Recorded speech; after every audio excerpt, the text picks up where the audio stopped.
মাননীয় স্পিকার, কার্যপ্রণালী বিধির 274 ধারায় আমাকে ব্যক্তিগতভাবে উদ্ধৃতি দিয়ে একটা অসত্য মন্তব্য করা হয়েছে, যার পরিপ্রেক্ষিতে আজকে আমি এখানে দাঁড়িয়েছি।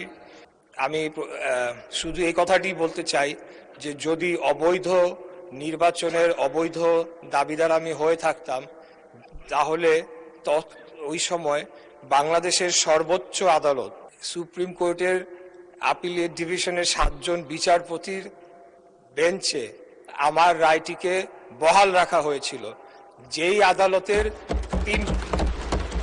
আদালতের রেফারেন্সের উপরে ভিত্তি করে বিগত অন্তর্বর্তীকালীন সরকার শপথ গ্রহণ করেছিল। সেই সরকারে আমাদের মাননীয় আজকে যিনি সংসদ সদস্য মন্তব্য করেছেন, তিনিও শপথ নিয়েছিলেন। তাহলে সবকিছু অবৈধ করে দিতে হবে, বিগত সরকারের সমস্ত কিছুকে অবৈধ ঘোষণা করতে হবে।